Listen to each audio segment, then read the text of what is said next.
ओम शांति। आज का प्रातः क्लास है 9 अगस्त 1968। बच्चे जानते हैं बाप मुरली बजाते हैं।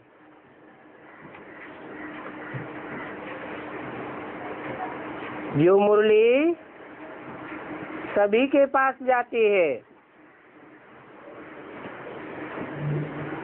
और जो मुरली पढ़ करके सर्विस करते हैं उन्हों का समाचार मैगजीन में आता है।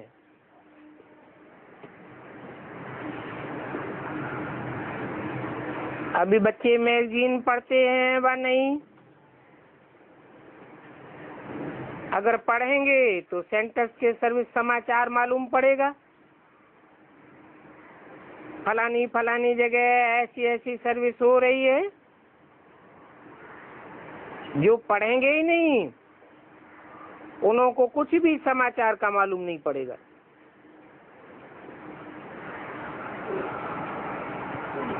न उनके समाचार का मालूम पड़ेगा, न पुरुषार्थ का पता चलेगा, क्योंकि पुरुषार्थ करेंगे ही नहीं सर्विस का।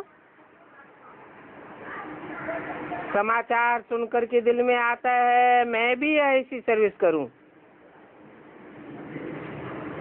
मैगजीन से मालूम पड़ता है हमारे भाई बहन कितनी सर्विस करते हैं। ये तो बच्चे समझते हैं जितनी सर्विस है उतना उच्च पद पावेंगे।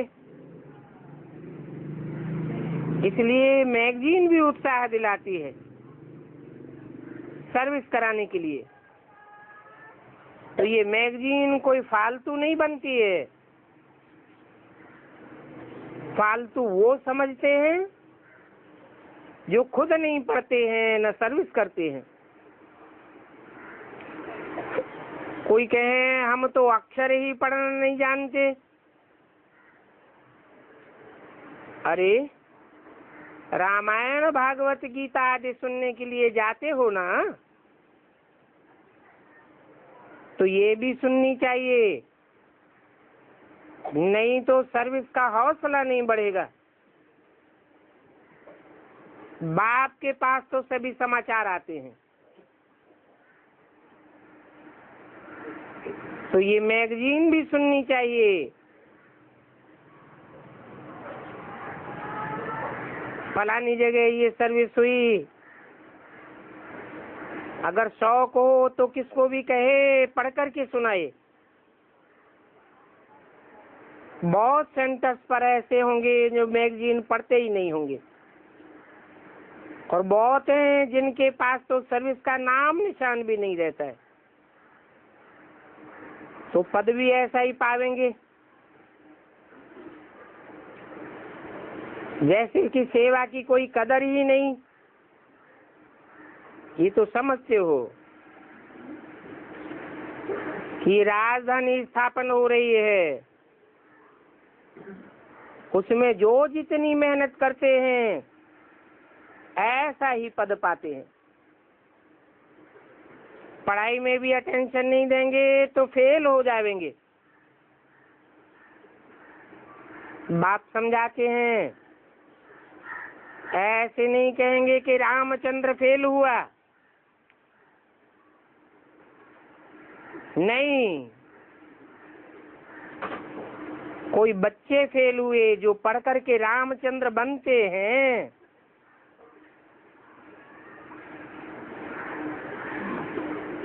राम व सीता थोड़े ही पढ़ते हैं। जो कहें कि फेल हुए, ये नाम तो त्रेता का है।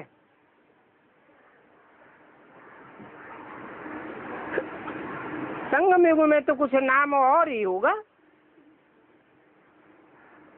तो ये भी समझने की बात है। कोई सुने रामचंद्र फेल हुआ तो कहेंगे कहाँ पढ़ते थे? कहेंगे पिछले जन्म में पढ़ करके ये पद पाया है। कौन सा पिछला जन्म? संगम युग का पिछला जन्म, तो सारा मदार पढ़ाई पर है। जितना पढ़ेंगे पढ़ावेंगे उतना अपना ही फायदा है।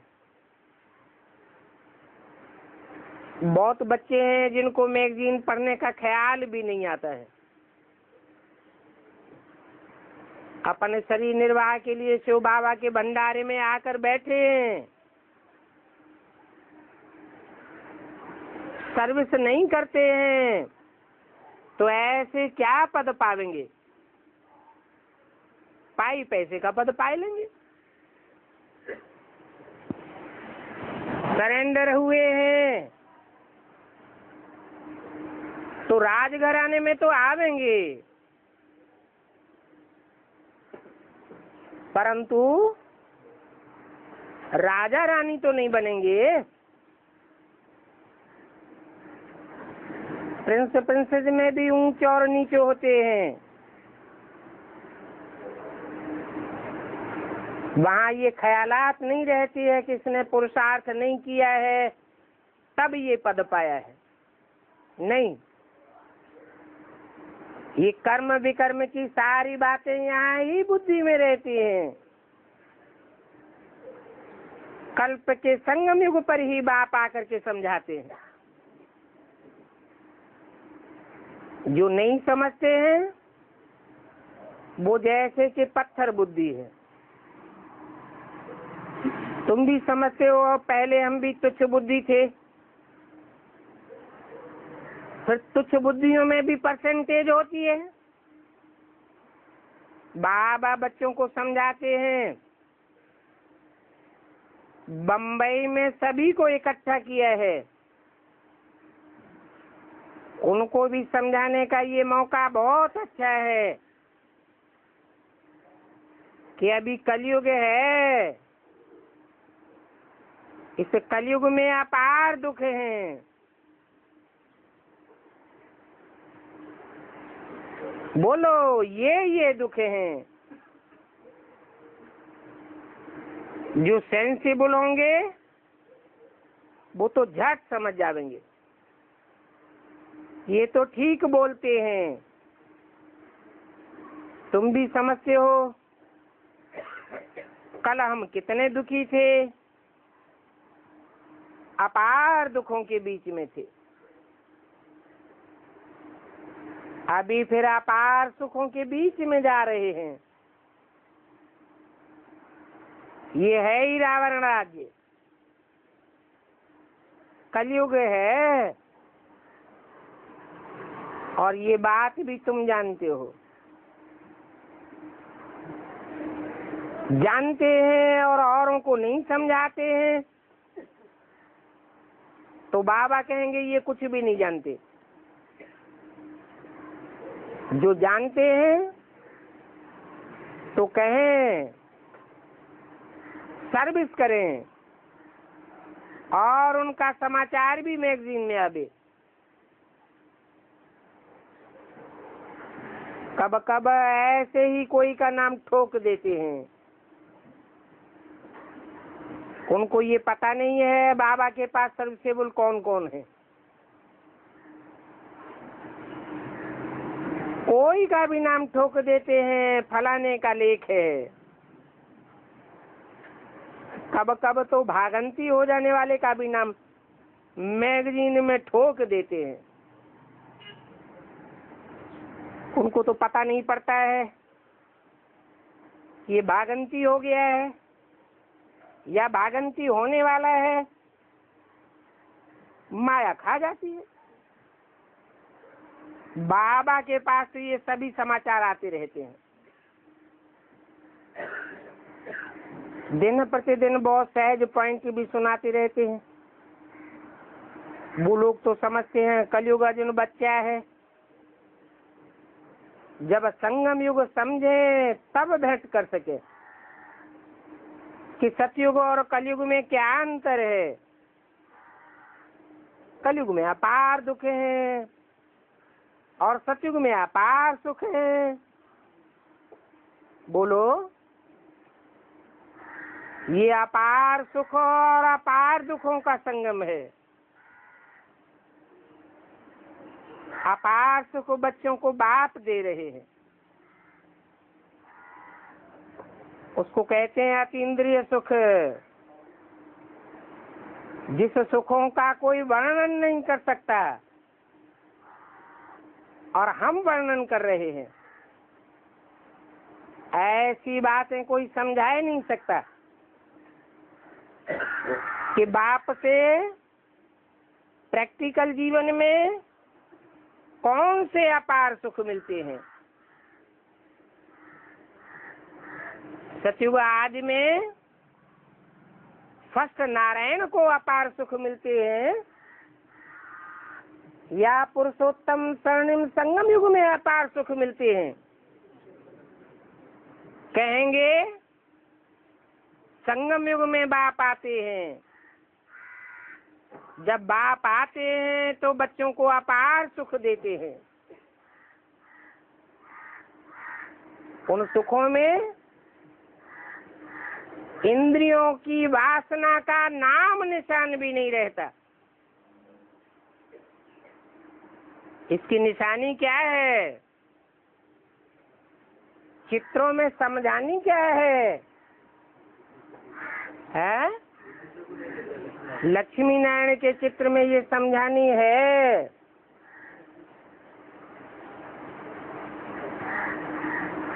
कि ज्ञान प्रकाश की दुनिया में रहने वाले जो नारायण हैं, जिनका नाम ही नारायण पड़ता है, नार अर्थात ज्ञान जल, अयन माने घर, जो ज्ञान जल के घर में रहते हैं,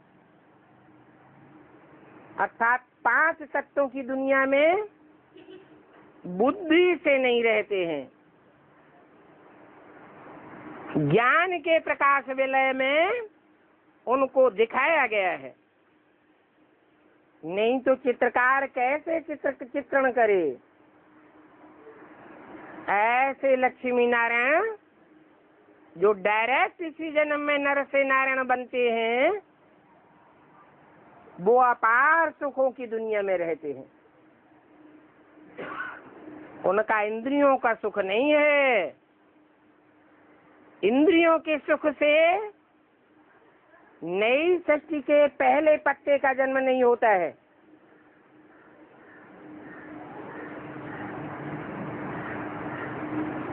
सतयुगी फर्स्ट जनरेशन का जन्म ही होता है अपार सुखों से, जहाँ इंद्रियों की वासना का नाम निशान नहीं है। वाइब्रेशन की स्वच्छ सुलभता है।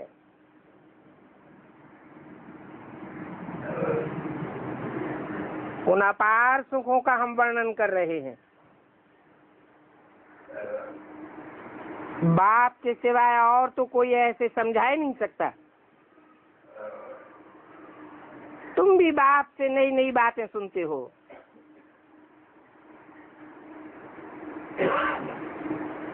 बाप नित आकर के नई बातें सुनाते हैं। तुम्हारे सिवाय और तो कोई पूछ ही नहीं सकता कि तुम स्वर्गवासी हो या नरकवासी हो। तुम बच्चों में भी नंबरवार हैं। इतने पॉइंट्स याद नहीं कर सकते हैं समझाने के समय। कोई को देखने से ही देह अभिमान आ जाता है। समझना चाहिए कि आत्मा ही सुनाती है और आत्मा ही सुनती है, धारण करती है।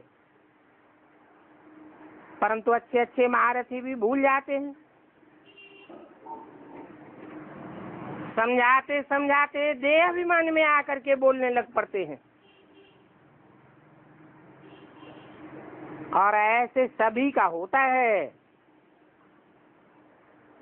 बाबा तो कहते हैं ये दादा भी पुरुषार्थी है। ऐसे नहीं कि आत्मा समझ करके बात करते हैं। कौन है? दादा आत्मा समझ करके बात नहीं करते, तो क्या समझ करके बात करते हैं? हैं? देहभान रहता है मेरे में। कौन है?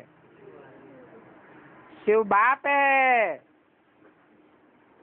जो निराकार है। वो बिंदु बिंदु आत्माओं का बाप है और मैं कौन हूँ? वो बिंदु बिंदु आत्माओं का बाप है। आत्माएं सब भाई भाई हैं, दूसरा कोई संबंध उसके साथ नहीं बनता। परंतु जब वो बाप ब्रह्मा के तन में आते हैं तो और संबंध बन जाते हैं। उनमें मुख्य संबंध है पति पत्नी का भी संबंध। शिव बाप मेरे द्वारा गीता पति भगवान बनते हैं और कोई पार्टधारी दुनिया में ऐसा नहीं है जिसके द्वारा बाप गीता पति भगवान साकार में बनते हो। तो क्या कहेंगे? देहभान आया या नहीं आया? देहभान आया, इसलिए बोला ये दादा भी पुरुषार्थी है। किस बात का? अपन को आत्मा समझने का। ऐसे नहीं कि आत्मा समझ करके बात करते हैं, नहीं। बाप आत्मा समझ करके ज्ञान देते हैं, बाकी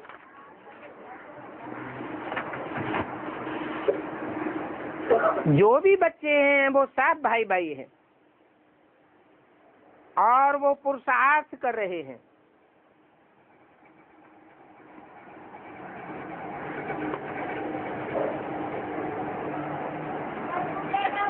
ऐसी आत्मिक स्थिति में टिकने का पुरुषार्थ कर रहे हैं।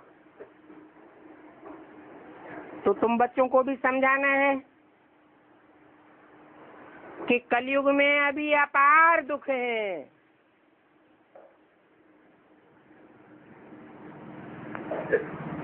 तो अपार दुख देने वाला कौन?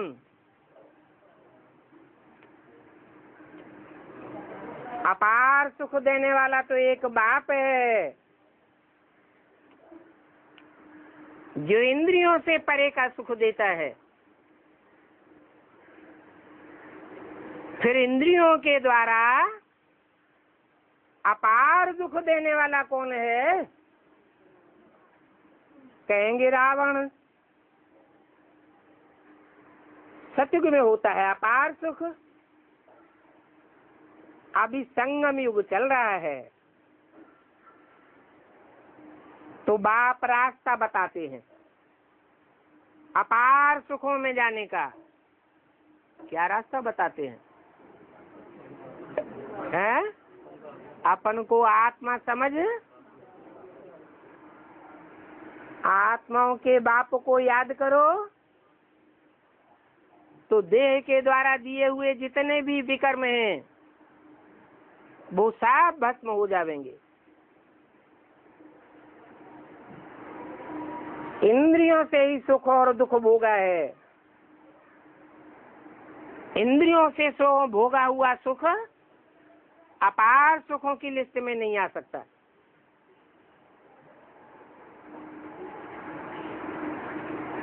ऐसे नहीं कि बाप सुख देते हैं।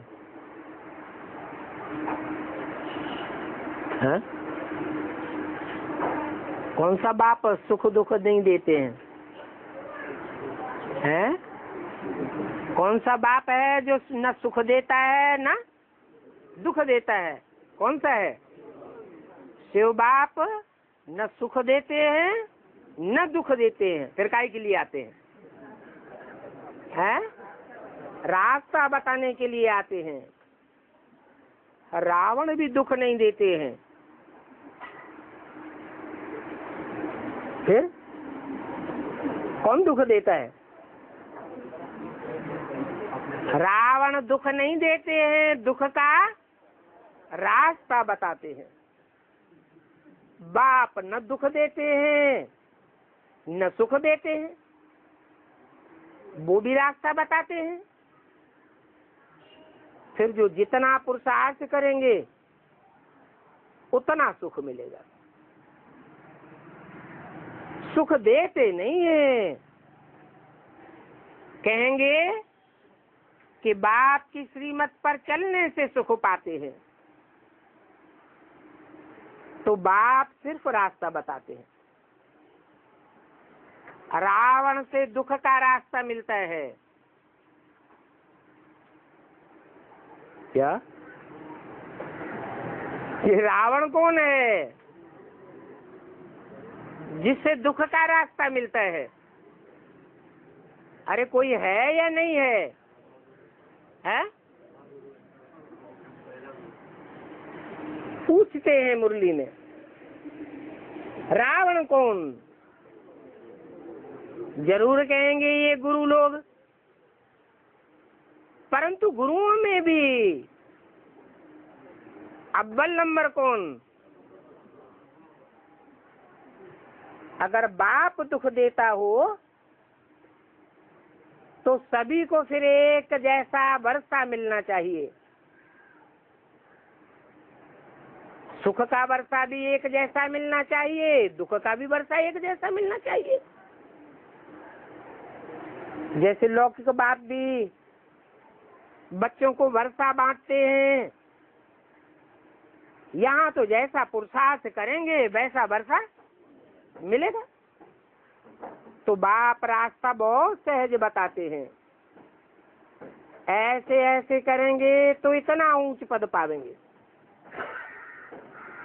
बच्चों को पुरुषार्थ करना होता है कि हम सबसे ज्यादा ऊंचे पद पावे। इसके लिए पढ़ना है। ऐसे नहीं सोचना है कि ये भले ऊंचे पद पावे मैं तो बैठा रहूंगा, नहीं। पुरुषार्थ फर्स्ट। ड्रामानुसार बच्चों से पुरुषार्थ होता जरूर है। कोई तेज पुरुषार्थ करते हैं, कोई दल पुरुषार्थ करते हैं, सारा पुरुषार्थ पर मदार है। बाप ने तो रास्ता बताया कि मुझे याद करने का पुरुषार्थ करो। जितना याद करेंगे उतने विक्रम विनाश होंगे। ड्रामा पर नहीं छोड़ देना है। ये तो समझ की बात है। वर्ल्ड की हिस्ट्री ज्योग्राफी रिपीट होती है, तो जरूर जो पार्ट पहले बजाया है वो ही बजाना पड़ेगा। सभी धर्म फिर से अपने समय पर आवेंगे। समझो क्रिश्चियन सभी 100 करोड़ हैं,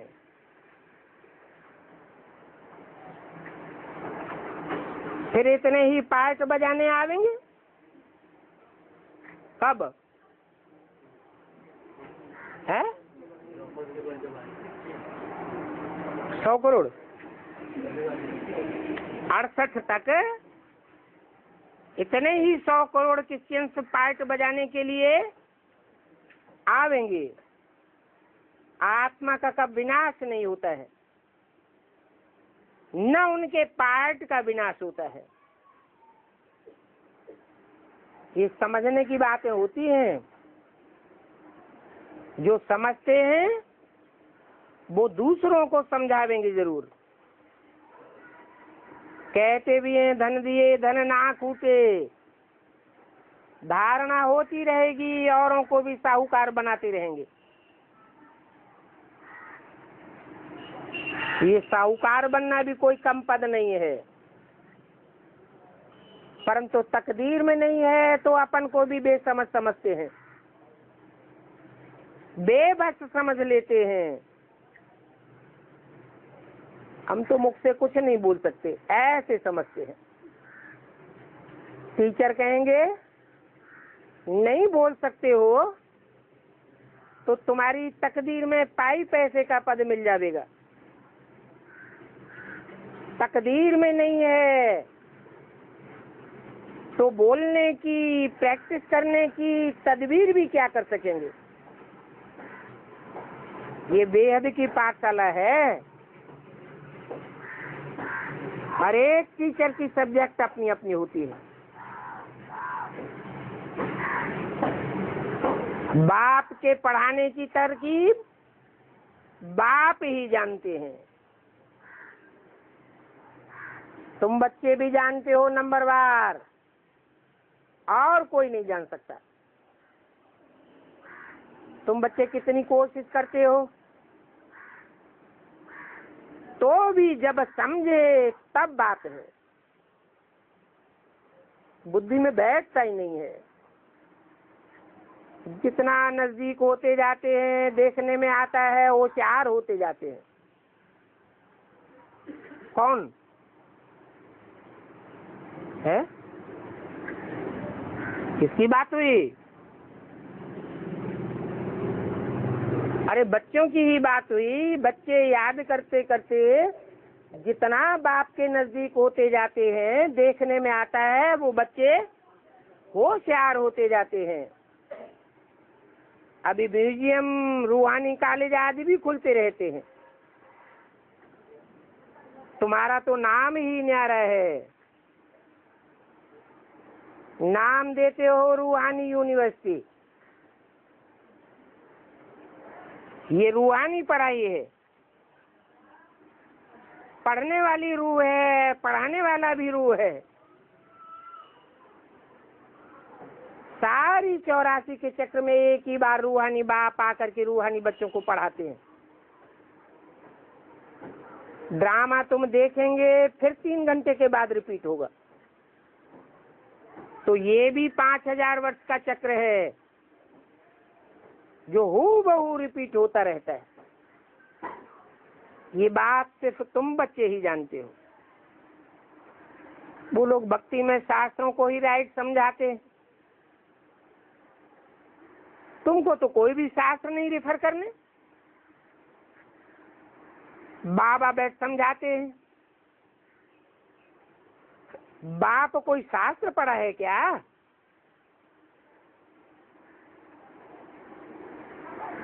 वो तो गीता को पहले पढ़ेंगे फिर सुनावेंगे।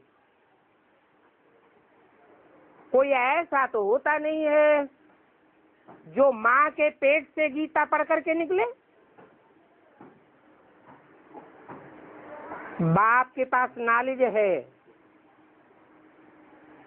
और वो सदैव है ही है। नॉलेज सुनाने का उनका पार्ट है,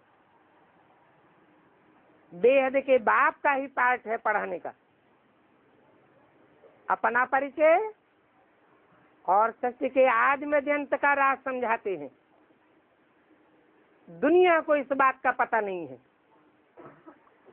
गाते भी हैं ज्ञान का सागर भगवान है,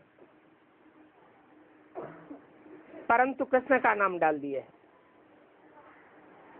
वास्तव में कृष्ण कोई ज्ञान का सागर नहीं है।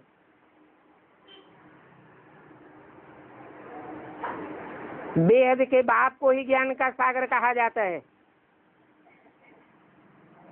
कृष्ण तो मनुष्य है।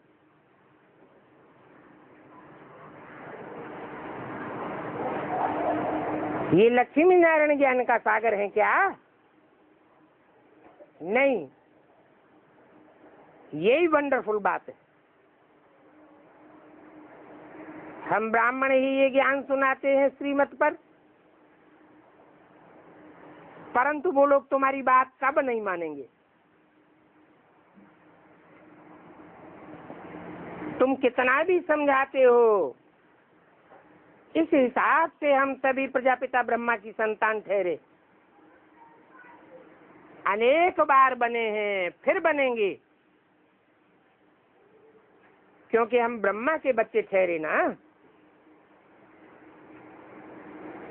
वो तो कह देंगे हम तुम्हारी ये बात नहीं मानते कि तुम प्रजापिता ब्रह्मा की संतान हो। जब समझ में आवेगा तब मानेंगे। तुम जानते हो, कल्प कल्प हम प्रजापिता ब्रह्मा की संतान एडाप्टेड बच्चे बनते हैं। जो समझाते हैं वो निश्चय बुद्धि भी हो जाते हैं। ब्राह्मण बनने बगैर देवता कैसे बनेंगे? समझानी हरेक की बुद्धि पर है। स्कूलों में भी ऐसे होता है, कोई तो स्कॉलरशिप ले लेते हैं, कोई फेल हो पड़ते हैं, फिर नए सिरे पढ़ना पड़े। बाप कहते हैं अगर विकार में गिरे तो की कमाई चट हो जाएगी। फिर रिजल्ट क्या होगा? ज्ञान बुद्धि में बैठेगा ही नहीं और अंदर अंदर खाता रहेगा। तुम समझते हो, इस जन्म में जो पाप किए हैं उन पापों का तो सभी को पता रहता है, बाकी पिछले जन्म में क्या क्या किया है वो याद नहीं आता है। पाप तो जरूर किए हैं।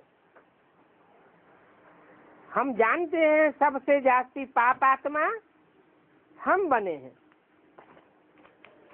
जो पुण्य आत्माएं थे, देव आत्माएं थे, वो ही फिर पाप आत्मा बने हैं। 9, 8 और 7 वाणी का 3रा पेज। बाकी पाप आत्मा और पुण्य आत्मा कैसे बने हैं वो बाप बैठ समझाते हैं। बहुत बच्चे हैं इस बात को भूल जाते हैं कि हम पाप आत्मा कैसे बने और पुण्य आत्मा कैसे बने। पढ़ते ही नहीं है। अगर पढ़े तो जरूर पढ़ावे। कोई दल बुद्धि होते हैं, कोई होशियार होते हैं। ये पढ़ाई कितनी बड़ी है। इस बाप की पढ़ाई से ही सूर्यवंशी चंद्रवंशी घराने का बनते हैं। तो कितनी बड़ी पढ़ाई है। वो तो इस जन्म में पढ़ करके मर्तबा पाए लेते हैं। तुम तो जानते हो इस पढ़ाई का पद तुम 21 जन्म नई दुनिया में पाते रहेंगे। और वो नई दुनिया तुम्हारे लिए कोई दूर नहीं है। जैसे कपड़ा बदला जाता है, ऐसे ही तुम पुरानी दुनिया को छोड़ करके नई दुनिया में चले जाएंगे और विनाश भी जरूर होगा। अभी तुम नई दुनिया में जा रहे हो, फिर ये पुराना चोला छोड़ जाना है। नंबरवार राजधानी स्थापन हो रही है। जो अच्छी रीति पढ़ेंगे वो पहले पहले स्वर्ग में आवेंगे, बाकी पीछे आवेंगे।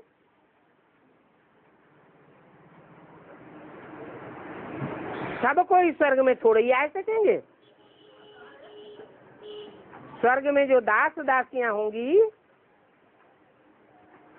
वो भी दिल पर चढ़ी हुई होंगी। बाकी ऐसे नहीं कि सब आ जाएंगे। अभी रूहानी कॉलेज आदि खुलते रहते हैं, सब आकर के पुरुषार्थ करेंगे। जो पढ़ाई में तीखे होंगे वो ऊंचे पद पावेंगे, जो डल बुद्धि होंगे वो कम पद पावेंगे। हो सकता है कि जो अभी डल बुद्धि है आगे चल करके अच्छा पुरुषार्थ करने लग पड़े। कोई समझदार बुद्धि नीचे भी चले जाते हैं, ऐसे भी होता है। पुरुषार्थ से समझा जाता है ये आगे से अच्छा पुरुषार्थ करता है, सयाना बन गया है।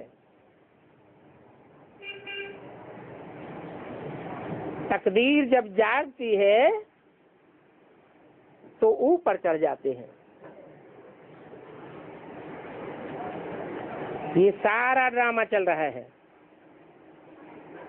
आत्मा शरीर धारण करके यहाँ पार्ट बजाती है, नया चोला नया पार्ट बजाते हैं। कब क्या पार्ट बजाते हैं, कब क्या पार्ट बजाते हैं, क्योंकि संस्कार तो आत्मा में ही रहते हैं ना। ये ज्ञान बाहर में जरा भी कोई के पास नहीं है। बाप जब आकर के पढ़ावे तब ज्ञान मिले, टीचर ही नहीं तो ज्ञान कहाँ से आवेगा। रूहानी पढ़ाई के लिए तो रूहानी टीचर चाहिए ना। दुनिया में तो सब जिस्मानी टीचर हैं, तो ज्ञान कहाँ से आवेगा रूहानी। इसलिए उनको अज्ञानी कहा जाता है और तुमको ज्ञानी कहा जाता है। ज्ञानी अर्थात जानने वाला, सच्चाई को जानने वाले को ही ज्ञानी कहा जाता है। उनकी तो है भक्ति। भक्ति मार्ग में अपार दुख होते हैं। मीरा को भी भल साक्षात्कार तो हुए, परंतु ये थोड़े ही कहेंगे कि उनको स्वर्ग का सुख था। बैकुंठ के घनेरे सुख थे। क्या मीरा बीमार नहीं पड़ती होगी? वहां बैकुंठ में तो कोई भी प्रकार के दुख की बात नहीं होती है। यहाँ तो अपार दुख है, वहां अपार सुख है। यहाँ भी सन्यासी उदासी हो, परंतु भ्रष्टाचार से तो सभी पैदा होते हैं और सभी दुखी होते हैं। यहाँ कैसे सन्यासी उदासी हो है? और वो सन्यासी उदासी जो यहाँ के होंगे ब्राह्मणों की दुनिया के, वो भ्रष्टाचार से कैसे पैदा होंगे? कैसे भ्रष्टाचार से पैदा होते हैं? अरे कोई कुखवंशावली है, कोई मुखवंशावली है। जो मुखवंशावली है उनको कहेंगे श्रेष्ठाचारी, और जो कुखवंशावली है उनको कहेंगे भ्रष्टाचारी। तो सभी दुखी होते हैं। भ्रष्ट आचरण करते हैं तो दुखी जरूर होते हैं। रावण राज्य है ना, ये बीमारी आदि तो सभी को होती है। राजाओं को भी तो दुख होता है ना, नाम ही है दुखधाम और वो दुनिया है सुखधाम। सुखधाम में दुख का नाम निशान नहीं हो सकता। सुखधाम स्वर्ग को, दुखधाम नरक को कहा जाता है। संपूर्ण दुख और संपूर्ण सुख का ये खेल है, और ये संपूर्ण दुख संपूर्ण सुख संगम युग में होता है।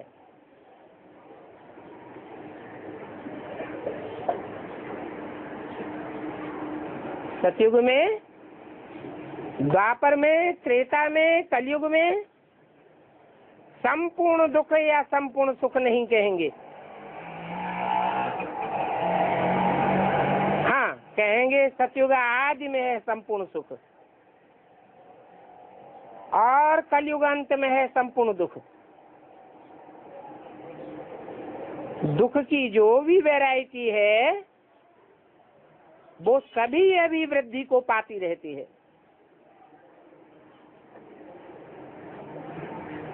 आने वाले इन 8 वर्षों में भी कितना दुख होता रहेगा।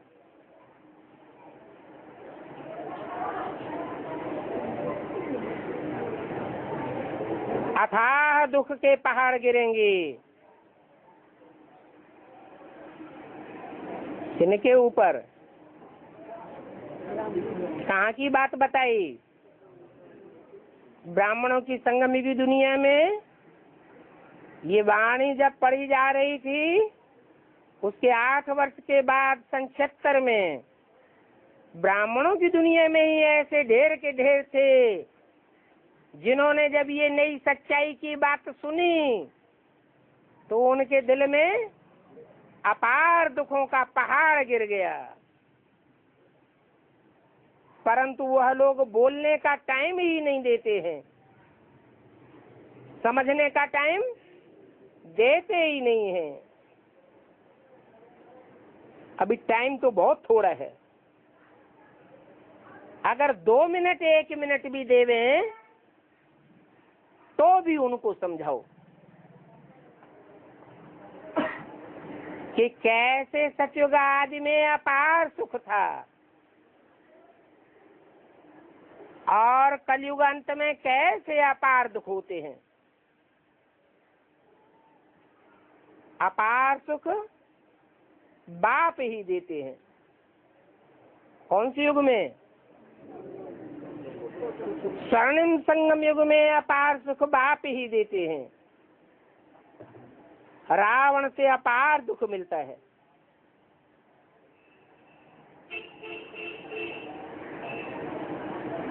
जब बाप से अपार सुख मिलता है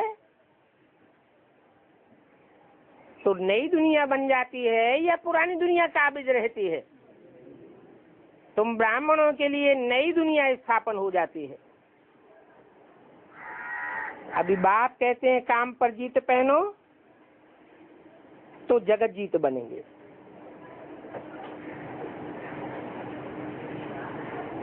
बाप ये भी कहते हैं इस ज्ञान का विनाश नहीं होता है। हाँ? सत्युग में इस ज्ञान का विनाश नहीं हो जाएगा है? ज्ञान रहेगा? ज्ञान नहीं रहेगा, लेकिन ज्ञान का सार अपन को ज्योति बिंदु आत्मा समझेंगे। अगर यहाँ थोड़ा भी सुना तो नई दुनिया में जरूर आ जाएगा। किसी से सुना?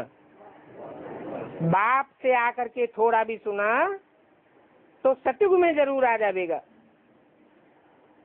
प्रजा तो बहुत बननी है। कहाँ राजा, कहाँ रंक, वही राजा फिर वही राजा ही गवा करके रंक बन जाते हैं। तुम समझते हो कि हम महाराजा थे, फिर 21 जन्मों के बाद रंक बने। ये ज्ञान भी तुम्हारी बुद्धि में है। क्या गवाही दिया 21 जन्मों के बाद? जो रंक बन गए। आत्मिक स्थिति का जो ज्ञान हमें बाप से मिला था वो ज्ञान उड़ गया। जब आत्मा का ज्ञान उड़ गया तो आत्मा के बाप का ज्ञान भी उड़ गया। ये ज्ञान अभी तुम्हारी बुद्धि में है और हर एक की बुद्धि अपनी अपनी है। इस बुद्धि के अनुसार समझ करके फिर और समझाते हैं औरों को। जो समझाते हैं वो अच्छा पद पाए लेते हैं। वो तो कॉमन स्कूल होते हैं। ये तो मोस्ट अनकॉमन स्कूल है, क्योंकि भगवान आकर के पढ़ाते हैं। श्री कृष्ण तो फिर भी दैवी गुणों वाला मनुष्य ठहरा। मनुष्य ठहरा।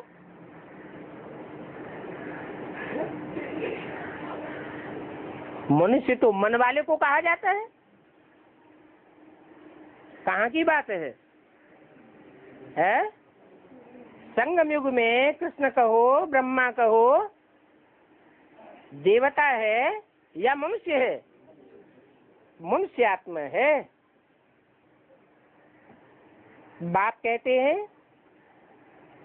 मैं दैवी गुणों और आसुरी गुणों दोनों से न्यारा हूँ। न मैं देवता हूँ और न मैं मनुष्य हूँ, न असुर हूँ। मैं तो तुम्हारा बाप हूँ। अरे तुम्हारा माने किसका? आत्माओं का बाप हूँ।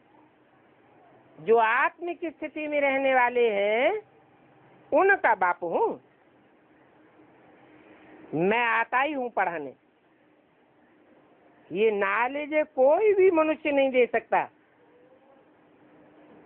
रूहानी नॉलेज रूहानी बाप ही देते हैं। गीता का ज्ञान कोई मनुष्य अथवा देवता दे नहीं सकता है। देवता क्या देगा? देवात्मा होगा तो ज्ञान देगा या धारणा की बातें सुनाएगा? ब्रह्मा की सोल गुलजार दादी में आकर क्या सुनाती है? ज्ञान नहीं सुना सकती, वो तो धारणा की बातें सुनाती है। कहते हैं विष्णु देवताय नमः। तो बताना चाहिए कृष्ण कौन हुआ? देवता हुआ ना। कृष्ण ही विष्णु है, ये बात कोई जानते थोड़े ही है। तुम्हारे में भी बहुत हैं जो भूल जाते हैं। भूल जाते हैं तो कोई को समझा ही नहीं सकते। जो भी देहधारी हैं, देह में जिनकी बुद्धि धरी हुई है, वो रूहानी नॉलेज कभी नहीं दे सकते। ये बातें सभी नंबरवार जानते हैं। अगर समझते हो तो औरों को भी समझावे। सर्विस करके बहुतों को ले आवे, तब समझेंगे कि इन्होंने सर्विस की। क्या ऐसे नहीं कि कोई सर्विस करके आ गए और निकला कोई नहीं, बाप के पास तक कोई नहीं पहुंचा, तो कहेंगे सर्विसेबल है? सर्विसेबल नहीं कहेंगे। इसलिए बाबा कहते हैं बाबा के पास अपनी सर्विस के कभी भी लंबे चौड़े समाचार मत लिखो। क्यों? समाचार लिखना अर्थात सिर्फ कथनी कथनी है, करनी साबित नहीं होती। फलाना आने वाला है, बहुत ज्ञान सुनेगा, बहुत सेवा करेगा, ऐसे ऐसे कह करके गया है। ऐसा बाप को कुछ भी लिखने की दरकार नहीं है। कम लिखना होता है। लंबे चौड़े कई कई पेज के लेटर्स बाप को पढ़ने का टाइम है ही नहीं। देखना चाहिए कि दोबारा आता है या नहीं आता है, और आने के बाद ठहरता है या नहीं ठहरता है। समझ करके, बाप को पहचान करके, बाप के सामने पहुंच करके और दूसरों की सर्विस करने लग पड़े, तब समझें कि सर्विस की है? लंबा चौड़ा चक्कर बताई दिए। बाप को कब समाचार लिखो? जब पूरा पूरा रिजल्ट निकले। बाबा को तो रिजल्ट चाहिए। ऐसे तो बहुत आते हैं और चले जाते हैं। आया राम गया राम, उनसे फायदा क्या हुआ? ना उनका फायदा हुआ ना तुम्हारा फायदा हुआ। तुम्हारी मिशन की वृद्धि तो नहीं हुई। क्यों? कोई आया, समझ करके चला गया, फिर दोबारा आया नहीं, तो फायदा नहीं हुआ है? बाबा तो कहते जो बीज डाला ब्राह्मणों ने, ब्राह्मणों के जहाँ कदम पड़ते हैं, ब्राह्मण जहाँ समय देते हैं, वो समय कभी बर्बाद जाता ही नहीं, तो फायदा नहीं होता है?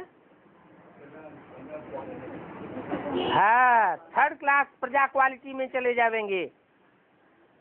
जो बाप की प्रजा बननी चाहिए वो नहीं बनेगी। अच्छा, बच्चों को गुड मॉर्निंग और नमस्ते।